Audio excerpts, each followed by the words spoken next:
ഡെന്നി അവൾ എവിടെ പോകാനാ? ജോൺ സംശയത്തോടെ അവനോട് ചോദിച്ചു. ഒന്നും അറിയില്ലടാ. എന്തായാലും അവൾ വീട്ടിലേക്ക് വന്നിട്ടില്ല. അവിടെ അവളുടെ അമ്മയും വൈശുവൊക്കെ സങ്കടത്തിലാണ്. ഞങ്ങൾ എന്തായാലും അവളെ അന്വേഷിച്ചിറങ്ങാൻ പോവുകയാണ്. നിന്നെ ഒന്ന് വിളിച്ച് കാര്യങ്ങളൊക്കെ പറയണമെന്ന് തോന്നി, ഡെന്നി അവനോട് പറഞ്ഞു. ഡെന്നി, ഞാൻ അവളെ ക്ലാസ്സിൽ നിന്ന് ഇറക്കി വിട്ടത് അവൾക്ക് വിഷമമായി കാണുമല്ലേ? അവളെന്നാലും വീട്ടിലേക്ക് പോകാതെ എവിടേക്കായിരിക്കും പോയിരിക്കുന്നത്? ജോൺ സംശയത്തോടെ അവനോട് ചോദിച്ചു. ഒന്നും അറിയില്ല. നീ എന്തായാലും വീട്ടിലേക്ക് വാ, നമുക്ക് അന്വേഷിക്കാം. ഡെന്നി പറഞ്ഞതും അവൻ ഓക്കെ പറഞ്ഞു ഫോൺ വെച്ചു. വൈകിയുടെ അമ്മയും പിള്ളേരും എല്ലാം വിഷമിച്ച് ഹാളിലിരിക്കുകയാണ്. അമ്മ ഇങ്ങനെ കരയാതെ. പപ്പയും ചേട്ടന്മാരും ഒക്കെ അന്വേഷിച്ച് പോയിട്ടുണ്ടല്ലോ. അവൾ എവിടേക്ക് പോകാനാ? ജോൺ ചേട്ടനെ പേടിപ്പിക്കാൻ എവിടെയെങ്കിലും മാറി നിൽക്കുകയായിരിക്കും. വൈശു അവരെ സമാധാനിപ്പിച്ചു. എന്നാലും ഫോണൊക്കെ സ്വിച്ച് ഓഫ് അല്ലേ മോളെ? എൻ്റെ മോള്. അവരുടെ കണ്ണുകൾ നിറഞ്ഞൊഴുകി. അപ്പോഴേക്കും ഡെന്നിയുടെ മമ്മി അങ്ങോട്ടേക്ക് വന്നു. ചേച്ചി, എൻ്റെ മോള്. അവരെ കണ്ടതും അവർ സങ്കടത്തോടെ പറഞ്ഞു. നീ ഇങ്ങനെ വിഷമിക്കാതെ, അവന്മാർ കണ്ടുപിടിച്ചുകൊണ്ട് വരും. അവൾ ഇവിടെ തന്നെ കാണും, അല്ലാതെ എവിടേക്ക് പോകാനാ? അവരും ആശ്വസിപ്പിച്ചു. എടാ ജോണേ, നീ ആ റെയിൽവേ സ്റ്റേഷനിലൊന്ന് നോക്ക്. വിനു, നീയും കൂടി ചെല്ല്. ഡെന്നി അവനെ നോക്കി പറഞ്ഞതും അവൻ തലയാട്ടി. നിങ്ങൾ ബസ് സ്റ്റാൻഡിലേക്ക് പോയിക്കോ, ഞാൻ ബീച്ചിലോ മറ്റോ നോക്കിയിട്ട് വരാം. ഡെന്നി ഡേവിയെയും സോബിയും നോക്കി പറഞ്ഞു. അങ്കിള് വിളിക്കുകയാണെങ്കിൽ അവരുടെ റിലേറ്റീവ്സിൻ്റെയും അവരുടെ ഫ്രണ്ട്സിൻ്റെയും വീട്ടിലൊക്കെ ഒന്ന് അന്വേഷിക്കാൻ പറയണേ. ഡെന്നി എല്ലാവരെയും നോക്കി പറഞ്ഞതും എല്ലാവരും തലയാട്ടി. പിന്നെ അവരും 3 പേരും 3ആയിട്ട് തിരിഞ്ഞു. ജോൺ ഡ്രൈവർ സീറ്റിലേക്ക് കയറാൻ പോയി. ചേട്ടൻ അവിടെ കയറിക്കോ, കാർ ഞാൻ എടുത്തോളാം. വിനു അവനെ നോക്കി പറഞ്ഞതും അവൻ തലയാട്ടിക്കൊണ്ട് കോ ഡ്രൈവർ സീറ്റിലേക്ക് കയറി. അവൻ്റെ നെഞ്ച് വല്ലാതെ ഇടിക്കുന്നുണ്ടായിരുന്നു. രാവിലെ ക്ലാസ്സിൽ നടന്ന സംഭവങ്ങളൊക്കെ അവൻ്റെ മനസ്സിൽ കൂടി കടന്നുപോയി. അവന് അവളുടെ കാര്യങ്ങൾ ഓർക്കും തോറും വല്ലാത്ത വിഷമവും സങ്കടവും ഒക്കെ തോന്നി. ചേട്ടാ, ഇങ്ങനെ വിഷമിക്കാതെ. അവൾക്കൊന്നും പറ്റിക്കാണില്ല.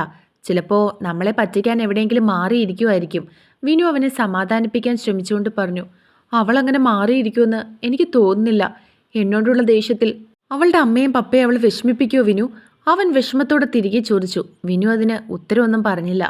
സമയം ഓരോന്നായി കടന്നുപോയി. എല്ലാവരും റെയിൽവേ സ്റ്റേഷനിലും ബസ് സ്റ്റാൻഡിലും ബീച്ചിലും ഒക്കെ പോയി അന്വേഷിച്ചു. എന്നാൽ അവളെ അവിടെ എങ്ങും കണ്ടെത്താൻ അവർക്ക് സാധിച്ചിരുന്നില്ല. ഒടുവിൽ എല്ലാവരും കൂടി ഒരിടത്ത് ഒത്തുകൂടി. വൈക, അവൾ എവിടെ പോയതായിരിക്കും ഡെന്നി? ജോൺ വിഷമത്തോട് ചോദിച്ചു. നീ സമാധാനമായിട്ടിരിക്കുക. ഡെന്നി അവനെ സമാധാനിപ്പിക്കാൻ ശ്രമിച്ചുകൊണ്ട് പറഞ്ഞു. ഞാൻ എങ്ങനെയാണ് ഡെന്നി സമാധാനത്തോടെ ഇരിക്കേണ്ടത്? അവളെ ക്ലാസ്സിൽ നിന്ന് ഇറക്കി വിട്ടത് ഞാനാ. അവൾക്ക് എന്ത് സംഭവിച്ചാലും അതിൻ്റെ ഉത്തരവാദിത്വം എനിക്ക് മാത്രമാണ്. അപ്പോൾ എനിക്ക് എങ്ങനെയാണ് സമാധാനമായിട്ടിരിക്കാൻ പറ്റുന്നത്? എനിക്ക് ഓരോന്ന് ഓർക്കും തോറും ഭ്രാന്ത് പിടിക്കുന്നുണ്ട്. അവൻ തലയിൽ കൈവച്ചുകൊണ്ട് പറഞ്ഞു.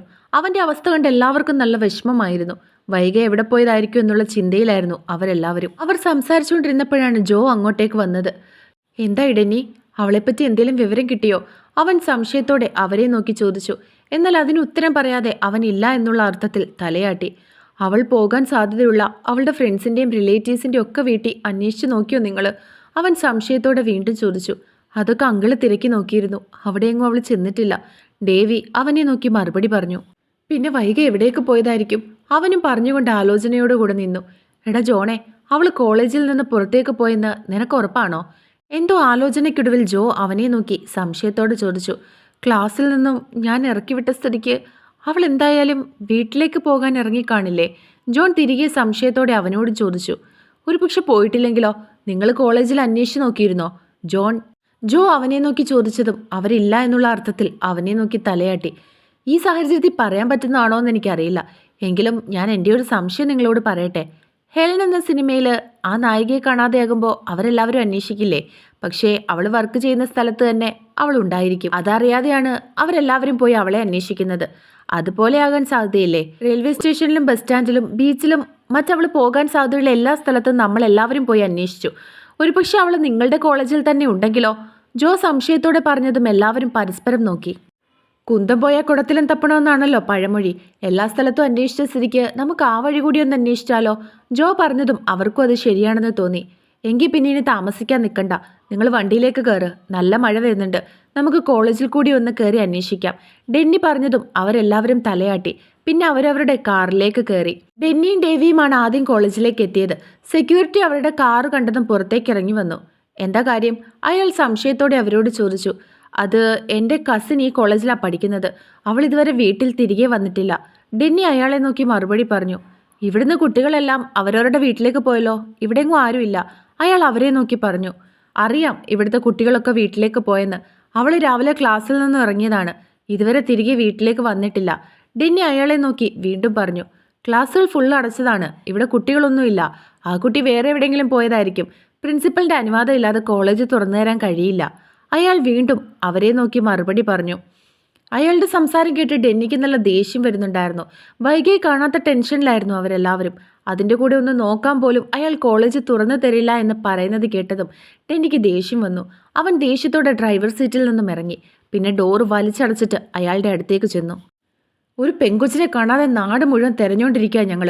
പ്രിൻസിപ്പലിൻ്റെ അനുവാദവും ഒപ്പും കിട്ടിയാലേ ഇയാൾ ഈ ഗേറ്റ് തുറന്ന് തരുള്ളൂ അല്ലേ?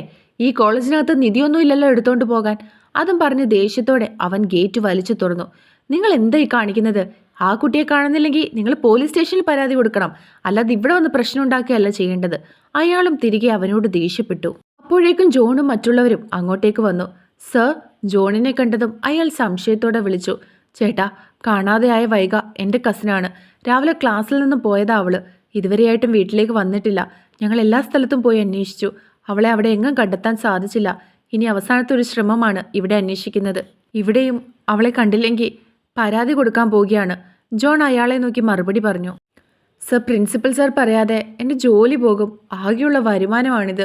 അയാൾ ദയനീയമായി ജോണിനെ നോക്കി. ജോൺ ഉടനെ ഫോൺ എടുത്ത് പ്രിൻസിപ്പലിനെ വിളിച്ചു. പിന്നെ ഉണ്ടായതൊക്കെ ചെറുതായിട്ട് അയാളെ ഒന്ന് സൂചിപ്പിച്ചു. മനോജിനോട് ഞാൻ പറഞ്ഞു എന്ന് പറഞ്ഞാൽ മതി. ജോൺ കയറി നോക്കിക്കോ. പ്രിൻസിപ്പൽ അയാളോട് പറഞ്ഞതും ജോൺ അയാൾക്ക് നന്ദി പറഞ്ഞുകൊണ്ട് ഫോൺ വെച്ചു. പ്രിൻസിപ്പൽ പറഞ്ഞത് പ്രകാരം അയാൾ അവരെയും കൊണ്ട് ഗ്രൗണ്ട് ഫ്ലോറിൽ ഓരോ ക്ലാസ്സും തുറന്നു കാണിച്ചു. അവർ ഓരോ ക്ലാസ്സും കയറി ഇറങ്ങി. എന്നാൽ അവിടെ എങ്ങും അവളില്ലായിരുന്നു. അവർ ഓരോ നിലയും കയറി ഇറങ്ങിയിരുന്നു. ഓരോ നിലയിലെയും ക്ലാസ്സുകൾ അയാൾ തുറന്നു കാണിച്ചു. എന്നാൽ അവിടെ എങ്ങും അവളെ കണ്ടിരുന്നില്ല. എടാ, ഇവിടെ എങ്ങും അവളില്ലല്ലോ. ഇനി എവിടെ പോയി അവളെ അന്വേഷിക്കുന്നത്? നീ അങ്കിളിനെ വിളിച്ച് പറ പോലീസ് സ്റ്റേഷനിൽ പരാതി കൊടുക്കാൻ. ഇനി വെച്ച് താമസിപ്പിക്കുന്നത് ശരിയല്ല. ജോൺ ഡെന്നിയെ നോക്കി മറുപടി പറഞ്ഞു. അവൻ ഫോണെടുത്ത് അവളുടെ പപ്പയെ ഫോൺ ചെയ്യാൻ തുടങ്ങി. സർ, പെൺകുട്ടികളുടെ റെസ്റ്റ് റൂമിൽ കൂടി ഒന്ന് നോക്കാം. അയാൾ പറഞ്ഞതും അവരെല്ലാവരും അയാളെ നോക്കി. ക്ലാസ്സിലൊന്നും ഇല്ലാത്ത സ്ഥിതിക്ക് അവിടെയും കൂടി നോക്കിയിട്ട് വിളിച്ചു പറയാം. അയാൾ പറഞ്ഞതും അവർക്കും അത് ശരിയാണെന്ന് തോന്നി. അവരെല്ലാവരും കൂടി അങ്ങോട്ടേക്ക് നടന്നു. അയാൾ അവർക്ക് ഒരു റൂം തുറന്നു കൊടുത്തു. ജോണും ഡെന്നിയും കൂടി അകത്തേക്ക് കയറി. അവിടെ ഫുള്ള് ഇരുട്ടായിരുന്നു. ആ റൂമിൻ്റെ സ്വിച്ച് പുറത്തായിരുന്നു. സെക്യൂരിറ്റി പുറത്തു നിന്ന് അവർക്ക് ലൈറ്റ് ഇട്ട് കൊടുത്തു. ഒരു ചെറിയ ബിൽഡിങ് 3ആയിട്ട് തിരിച്ചതുപോലെയായിരുന്നു ആ റൂം. അവർ രണ്ടുപേരും ആ റൂമിനകത്തേക്ക് കയറി. അവർ ആദ്യത്തെയും രണ്ടാമത്തെയും റൂമിൽ അവളെ നോക്കിയെങ്കിലും അവിടെയും അവളെ കണ്ടില്ലായിരുന്നു. ജോണിൻ്റെ നെഞ്ച് വല്ലാതിടിക്കാൻ തുടങ്ങി. അവിടെയും അവളില്ല എന്ന് മനസ്സിലായതും അവന് ഭയം തോന്നി. സ്വയം കുറ്റബോധത്തിൽ അവൻ്റെ മനസ്സ് നീറാൻ തുടങ്ങി. നമുക്ക് അവിടെയും കൂടി നോക്കാം. നീ സമാധാനമായിട്ടിരിക്കെ. അവൾ ഇവിടെ കാണുമെന്ന് എൻ്റെ മനസ്സ് പറയുന്നു. ഡെന്നി അവനോട് പറഞ്ഞതും അവൻ ഡെന്നിയോടൊപ്പം 3ാമത്തെ മുറിയിലേക്ക് നടന്നു. ജോൺ, ദേ, ഡെന്നി നിലത്തേക്ക് ചൂണ്ടിക്കാണിച്ചുകൊണ്ട് പറഞ്ഞതും അവിടെ നിലത്ത് കസേരകൾക്കിടയിൽ മയങ്ങിക്കിടക്കുന്ന വൈഗയാണ് അവർ കണ്ടത്. ജോണും ഡെന്നിയും കൂടി അവളുടെ അടുത്തേക്ക് ഓടി. വൈഗ! ജോൺ അവളെ അവൻ്റെ മടിയിലേക്ക് കിടത്തിക്കൊണ്ട് അവളുടെ മുഖത്ത് തട്ടി വിളിച്ചു. എന്നാൽ അവൾ കണ്ണുകൾ തുറന്നില്ല. ഡെന്നി, എൻ്റെ പെണ്ണ്! അവൻ ഡെന്നിയെ നോക്കി പറഞ്ഞു. നീ സമാധാനപ്പെട്. അവളെ എടുക്ക്, ഹോസ്പിറ്റലിൽ കൊണ്ടുപോകാം. ഡെന്നി പറഞ്ഞതും അവൻ തലയാട്ടി. പിന്നെ വൈകിയെ തൻ്റെ കൈകളിൽ എടുത്തുകൊണ്ട് അവൻ പുറത്തേക്ക് നടന്നു. അപ്പോഴേക്കും സെക്യൂരിറ്റി അവരെ കാണാതെ അകത്തേക്ക് വന്നിരുന്നു. അയാൾ അവളെ കണ്ട് ഞെട്ടി. താൻ വാതിലടച്ചപ്പോഴൊന്നും ആ കുട്ടി അകത്തുണ്ടെന്ന് അറിഞ്ഞില്ലല്ലോ എന്ന് അയാൾ ഓർത്തു. വിനു, കാർ എടുക്ക്. അവൻ വൈകിയുമായി ഇറങ്ങി വന്നുകൊണ്ട് പറഞ്ഞതും വിനു തലയാട്ടിക്കൊണ്ട് കാറിനടുത്തേക്ക് ഓടി. അവൻ വൈകിയും കൊണ്ട് ബാക്കിലേക്കും കയറി. മോളെ, എടി വൈഗ, കണ്ണു തുറക്ക്. അവൻ അവളുടെ കവളിൽ തട്ടി വിളിച്ചുകൊണ്ടേയിരുന്നു. എന്നാൽ അവൾ കണ്ണുകൾ തുറക്കുന്നില്ലായിരുന്നു. ചേട്ടാ, ദേ, ഈ വെള്ളം ഒന്ന് കുടഞ്ഞു നോക്ക്. വിനു കാറിനകത്തിരുന്ന് കുപ്പിയിലെ വെള്ളമെടുത്ത് അവൻ്റെ കൈകളിലേക്ക് കൊടുത്തുകൊണ്ട് പറഞ്ഞു. ജോൺ ആ കുപ്പി വാങ്ങിയതിന് ശേഷം അതിൽ നിന്നും കുറച്ച് വെള്ളമെടുത്ത് അവളുടെ മുഖത്തേക്ക് തളിച്ചു. 2-3 തവണ തളിച്ചപ്പോഴേക്കും അവളുടെ കണ്ണുകൾ ചിമ്മാൻ തുടങ്ങി. വൈഗ, അവൻ വീണ്ടും വിളിച്ചു. അവളൊന്ന് മൂളി. പക്ഷെ അവൾക്ക് കണ്ണുകൾ തുറക്കാൻ സാധിക്കുന്നില്ലായിരുന്നു. കണ്ണ് തുറക്കുമോളെ. അവൻ വീണ്ടും അവളുടെ കവളിൽ തട്ടിയിട്ട് വെള്ളം മുഖത്തേക്ക് തെളിച്ചു. കണ്ണുകൾ ചിമ്മുകയും ചുണ്ടുകൾ അനക്കുകയും മുഖം ചുളിക്കുകയൊക്കെ ചെയ്യുന്നുണ്ടെങ്കിലും അവൾ കണ്ണുകൾ തുറക്കുന്നില്ലായിരുന്നു. ചേട്ടാ, ഇവിടെ അടുത്ത് എവിടെയാ ഹോസ്പിറ്റലുള്ളത്? വിനു സംശയത്തോട് ചോദിച്ചു. ഇത് എവിടെയായി വിനു? എനിക്ക് മലയാളം വായിക്കാൻ ബുദ്ധിമുട്ടാ ചേട്ടാ. അവൻ പുറകിലേക്ക് നോക്കി പറഞ്ഞു. ജോൺ ഗ്ലാസ് തുറന്നിട്ട് പുറത്തേക്ക് നോക്കി. ഒരു വളവ് തിരിക്കുമ്പോൾ ലോട്ടസ് ഹോസ്പിറ്റലുണ്ട്, അവിടേക്ക് പോകാം. അവൻ പറഞ്ഞതും വിനു തലയാട്ടി. പിന്നെ കാർ അവിടേക്ക് തിരിച്ചു. ദേവി അവളുടെ വീട്ടിൽ വിളിച്ച് അവളെ കിട്ടിയെന്ന് പറഞ്ഞു. അവളുടെ പപ്പയെ വിളിച്ച് പറഞ്ഞിട്ട് ഹോസ്പിറ്റലിലേക്ക് വരാനും അവൻ പറഞ്ഞു. അവർ കുറച്ച് നിമിഷങ്ങൾ കഴിഞ്ഞതും ഹോസ്പിറ്റലിൽ എത്തിച്ചേർന്നു. കുഴപ്പമൊന്നുമില്ല, കുട്ടി നല്ല ടയേർഡാണ്, മയങ്ങിപ്പോയതാ, വേറെ പ്രശ്നമൊന്നുമില്ല. ഇന്നത്തെ ദിവസം ആഹാരം എന്തെങ്കിലും കഴിച്ചിരുന്നോ? ഡോക്ടർ അവളെ പരിശോധിച്ചതിന് ശേഷം ചോദിച്ചു. അവൾ കണ്ണു തുറന്നോ? അത് കേട്ടതും ജോൺ സംശയത്തോടെ അയാളെ നോക്കി. ഉവ്, തുറന്നു. സംസാരിക്കുകയും ചെയ്തു. ആരാ ആ കുട്ടിയെ ഇങ്ങോട്ടേക്ക് കൊണ്ടുവന്നതെന്ന് ചോദിച്ചു. നിങ്ങൾക്ക് കയറി കാണാം കേട്ടോ, ട്രിപ്പ് ഇട്ടിരിക്കുകയാണ്, അത് കഴിയുമ്പോൾ വീട്ടിലേക്ക് പോകാം. ഡോക്ടർ അവരെ നോക്കി പറഞ്ഞതും ജോൺ അവരെ എല്ലാവരെയും നോക്കി. ഡെന്നി അവനോട് അവളുടെ അടുത്തേക്ക് ചെല്ലാൻ കണ്ണു കാണിച്ചു. അവൻ ഡെന്നിയെ നോക്കി തലയാട്ടിക്കൊണ്ട് അകത്തേക്ക് കയറി. വൈകി ഇന്ന് ആഹാരമൊന്നും കഴിച്ചില്ലേ? ഡോക്ടർ വീണ്ടും സംശയത്തോടെ അവരെ നോക്കി ചോദിച്ചു. അറിയില്ല, വീട്ടിൽ വിളിച്ച് പറഞ്ഞിട്ടുണ്ട്. അവർ വന്നെങ്കിൽ മാത്രമേ അറിയാൻ പറ്റുള്ളൂ ഡോക്ടർ. ഡെന്നി അയാളെ നോക്കി ഉത്തരം പറഞ്ഞു. അപ്പോൾ നിങ്ങളൊക്കെ ഈ കുട്ടിയുടെ? അയാൾ സംശയത്തോട് ചോദിച്ചു. ഞങ്ങൾ കസിൻസാണ്. ഇവൾ ഞങ്ങളോടൊപ്പം ആയിരുന്നു. പെട്ടെന്നാണ് തലകറങ്ങി വീണത്. ഡെന്നി അയാളെ നോക്കി മറുപടി പറഞ്ഞു. അപ്പോഴേക്കും അവളുടെ പപ്പയും മമ്മിയും കൂടി അങ്ങോട്ടേക്ക് വന്നിരുന്നു. ഇവരാണ് അവളുടെ പപ്പയും മമ്മിയും. ഡേവി ഡോക്ടറിനെ നോക്കി പറഞ്ഞു. വൈഗ ഇന്നത്തെ ദിവസം ആഹാരം കഴിച്ചിട്ടില്ലേ? ആ കുട്ടി നല്ല ടയേർഡാണ്, പനിയും മറ്റൊന്നും കാണുന്നില്ല. ട്രിപ്പ് ഇട്ടിട്ടുണ്ട്. ട്രിപ്പ് കഴിയുമ്പോൾ വീട്ടിലേക്ക് പോകാം. ഡോക്ടർ അവരെ രണ്ടുപേരെ നോക്കി പറഞ്ഞു. രാവിലെ കോളേജിലേക്ക് പോകുന്നതിന് മുമ്പ് ഒന്നും കഴിച്ചിട്ടില്ലായിരുന്നു. ഉച്ചയ്ക്ക് ചോറ് ഞാൻ കൊടുത്തു വിട്ടിരുന്നു, കഴിച്ചോന്നറിയില്ല. അവളുടെ അമ്മ അയാളെ നോക്കി പറഞ്ഞു. ആ കുട്ടി പറഞ്ഞത് ഇന്നൊന്നും കഴിച്ചിട്ടില്ലെന്നാണ്. എന്താണെന്ന് ചോദിച്ചിട്ടൊന്നും മിണ്ടിയതുമില്ല. അയാൾ അവരെ നോക്കി പറഞ്ഞു. അറിയില്ല ഡോക്ടർ. അവളുടെ പപ്പയാണ് മറുപടി പറഞ്ഞത്. പ്രത്യേകിച്ച് കുഴപ്പമൊന്നുമില്ല, നല്ല ക്ഷീണം ഉണ്ടായിരുന്നു, അതിൻ്റെയാണ്. കുറച്ച് കഴിഞ്ഞിട്ട് വീട്ടിലേക്ക് പോകാം. അയാൾ പറഞ്ഞതും അവളുടെ അമ്മയും പപ്പയും തലയാട്ടി. വൈഗ. ജോൺ അവളുടെ അടുത്തേക്ക് ചെന്ന് അവളുടെ കയ്യിൽ പിടിച്ചുകൊണ്ട് വിളിച്ചു. സോറി, എനിക്ക് ദേഷ്യം വന്നപ്പോൾ അങ്ങനൊന്നും ഞാൻ പറയാൻ പാടില്ലായിരുന്നു. അവൾ കണ്ണുകൾ നിറച്ചുകൊണ്ട് അവൻ്റെ മുഖത്തേക്ക് നോക്കി പറഞ്ഞു. ഏയ്, അതൊന്നും സാരമില്ലടി.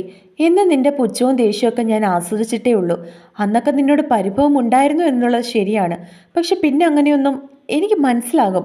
അന്ന് നിനക്ക് പഠിക്കണമെന്ന് പറഞ്ഞ് നമ്മുടെ റിലേഷൻഷിപ്പ് നീ വേണ്ടെന്ന് വെച്ചിട്ട് പോയപ്പോൾ എനിക്ക് വിഷമം തോന്നിയിരുന്നു. അന്നും ഞാൻ നിന്നോട് പറഞ്ഞില്ലേ, പഠിത്ത കാര്യത്തിൽ ഒരിക്കലും ഞാനൊരു ശല്യമായിട്ട് നിന്റെ അടുത്ത് വരില്ലാന്ന്. എന്നിട്ട് നീ നമ്മളുടെ റിലേഷൻ വേണ്ടെന്ന് വെച്ചു. പിന്നെ എക്സാം റിസൾട്ട് വന്നിട്ട് എൻ്റെ അടുത്തേക്ക് നീ വന്നപ്പോൾ നിന്നെ ഒന്ന് വട്ടം കറപ്പിക്കാൻ വേണ്ടിയിട്ടാണ് ഞാൻ ജാട കാണിച്ചത്. കുറച്ചുനാൾ നിന്നെ പുറകെ നടത്തിച്ചതിന് ശേഷം നിന്നോട് മിണ്ടാമെന്നാണ് ഞാൻ കരുതിയത്. പക്ഷെ അപ്പോഴേക്കും നീ എന്നോട് തിരിച്ചങ്ങനെ കാണിക്കാൻ തുടങ്ങി. പിന്നെ നമുക്കതൊരു ശീലമായി. പക്ഷെ ഒരിക്കൽ പോലും മറ്റുള്ളവരുടെ മുൻപിൽ നിന്നെ താഴ്ത്താനോ പരിഹസിക്കാനോ ഞാൻ ഇന്നുവരെ ശ്രമിച്ചിട്ടില്ല. എന്നോടുള്ള വാശിക്കെങ്കിലും നീ എൻ്റെ സബ്ജക്റ്റ് പഠിക്കട്ടെ എന്ന് കരുതിയിട്ടാണ് ഞാൻ അങ്ങനെ ക്ലാസ്സിൽ വെച്ച് പറഞ്ഞത്. അവൻ അവളുടെ കയ്യിൽ തടവിക്കൊണ്ട് പറഞ്ഞു. എന്നെ ക്ലാസ്സിൽ നിന്ന് ഇറക്കി വിട്ടില്ലേ? അവൾ കണ്ണുകൾ നിറച്ചുകൊണ്ട് ചോദിച്ചു. അത് നീ പെട്ടെന്ന് അങ്ങനെയൊക്കെ പറഞ്ഞപ്പോൾ എനിക്ക് ദേഷ്യം വന്നു. അതുകൊണ്ടല്ലേ ഞാൻ ക്ലാസ്സിൽ നിന്ന് ഇറങ്ങിപ്പോകാൻ പറഞ്ഞത്. നമ്മൾ തമ്മിലുള്ള ബന്ധം അത് നമുക്ക് മാത്രമല്ലേ അറിയൂ. കാണുന്ന കുട്ടികളൊക്കെ എന്ത് വിചാരിക്കും? അവർക്കൊക്കെ ഞാൻ സാറല്ലേ. അപ്പോൾ ഒരു സാറിനോട് അങ്ങനെയൊക്കെ ഒരു കുട്ടി ചെയ്യുന്നത് കാണുമ്പോൾ അവിടെ ഞാനല്ലേ നാണം കെടുന്നത്? അവൻ അവളെ നോക്കി പറഞ്ഞു. സോറി. അവൾ വീണ്ടും അവൻ്റെ മുഖത്തേക്ക് നോക്കി. സാരമില്ല, പോട്ടെ. നീ എന്തിനാ അവിടെ പോയിരുന്നത്? നീ ആഹാരമൊന്നും കഴിച്ചില്ലേ? അവൻ അവളെ നോക്കി ചോദിച്ചു. എനിക്ക് രാവിലെ പീരീഡ്സ് ആയി. വയറുവേദന ആയതുകൊണ്ട് രാവിലെ ഒന്നും കഴിക്കാൻ തോന്നിയില്ല. പിന്നെ ഉച്ചയ്ക്കും ഞാനൊന്നും കഴിച്ചില്ല. അവൾ അവൻ്റെ മുഖത്തേക്ക് നോക്കി മറുപടി പറഞ്ഞു. നീ എന്തിനാ ഫോൺ സ്വിച്ച് ഓഫ് ചെയ്ത് വെച്ചത്? വീട്ടിലേക്ക് പോകുന്നില്ലെങ്കിൽ നിനക്ക് ഉച്ചയ്ക്ക് അവരുടെ അടുത്തേക്ക് ചെന്നുകൂടായിരുന്നോ? ബാക്കിയുള്ള ക്ലാസ്സുകൾ നിനക്ക് അറ്റൻഡ് ചെയ്യാമായിരുന്നല്ലോ. എന്തിനാ അവിടെ തന്നെ ഇരുന്നത്? അവൻ വീണ്ടും ചോദിച്ചു. ഫോൺ ഇന്നലെ ചാർജ് ചെയ്യാൻ ഇട്ടില്ലായിരുന്നു. അതുകൊണ്ട് രാവിലെ കോളേജിലേക്ക് വരുന്ന വഴിയിൽ തന്നെ ഫോൺ സ്വിച്ച് ഓഫ് ആയി പോയിരുന്നു. പിന്നെ വയറുവേദന ആയതുകൊണ്ട് ക്ലാസ്സിലേക്ക് തിരികെ വരാനും തോന്നിയില്ല. നീ എന്തിനാ അവിടെ പോയിരുന്നത്? അവൻ സംശയത്തോട് ചോദിച്ചു. അത് എന്നെ ക്ലാസ്സിൽ നിന്ന് ഏട്ടൻ ഇറക്കി വിട്ടപ്പോൾ ഞാൻ ഒറ്റയ്ക്കായി പോയില്ലേ. കോളേജ് വിടുന്നത് വരെ അവിടെ ഇരിക്കാമെന്ന് കരുതിയിട്ടാ. പക്ഷെ കമഴ്ന്ന് കിടന്നെപ്പോഴും ഞാൻ ഉറങ്ങിപ്പോയി. വൈകിട്ട് ബെല്ലടിക്കുമ്പോൾ ഇറങ്ങി അവരുടെ അടുത്തേക്ക് പോകാമെന്നാണ് കരുതിയത്. പക്ഷെ കോളേജ് വിട്ടതൊന്നും ഞാൻ അറിഞ്ഞില്ല. എഴുന്നേറ്റപ്പോഴേക്കും വാതിലും ഫുള്ള് അടഞ്ഞു കിടക്കുകയായിരുന്നു. ഒത്തിരി തവണ ഞാൻ വാതിലിലും ജനലിലും ഒക്കെ മുട്ടി വിളിച്ചു. പക്ഷെ ആരും കേട്ടില്ല. കുറച്ച് കഴിഞ്ഞപ്പോഴേക്കും എനിക്ക് ചൂടെടുക്കാൻ തുടങ്ങി. ഫാനിൻ്റെയും ലൈറ്റിൻ്റെയും ഒക്കെ സ്വിച്ച് പുറത്തായതുകൊണ്ട് എനിക്ക് ഒന്നിനും പറ്റിയില്ല. അപ്പോഴേക്കും റൂം ഫുള്ള് ഇരുട്ടായി. എനിക്ക് ഇരുട്ട് പേടിയാണെന്ന് ഏട്ടന് അറിയില്ലേ? എനിക്ക് തല ഫുള്ള് കറങ്ങുന്ന പോലെ തോന്നി. പിന്നെ ഒന്നും ഓർമ്മയില്ല. കണ്ണു തുറന്നപ്പോൾ ഞാൻ ഇവിടെയാ. അവൾ അവൻ്റെ മുഖത്തേക്ക് നോക്കി പറഞ്ഞു. സാരമില്ല കേട്ടോ, ഞങ്ങൾ ഒരുപാട് പേടിച്ചു. റെയിൽവേ സ്റ്റേഷനിലും ബസ് സ്റ്റാൻഡിലും ഒക്കെ ഞങ്ങൾ എല്ലാവരും പോയി അന്വേഷിച്ചു. എങ്ങും നിന്നെ കാണാതായപ്പോൾ എൻ്റെ പ്രാണം പോകുന്നത് പോലെ എനിക്ക് തോന്നിയടി. എത്രയൊക്കെ ദേഷ്യമുണ്ടെന്ന് പറഞ്ഞാലും നിനക്ക് എന്നെ ഇഷ്ടമല്ലെങ്കിലും അത്ര പെട്ടെന്ന് നിന്നെ വേണ്ടെന്ന് വെക്കാൻ എനിക്ക് പറ്റുമോടി? എൻ്റെ പ്രാണനല്ലേ നീ? അവൻ അവളുടെ മുഖത്തേക്ക് നോക്കി പറഞ്ഞു. അത് കേട്ടതും അവളുടെ കണ്ണുകൾ നിറഞ്ഞൊഴുകി.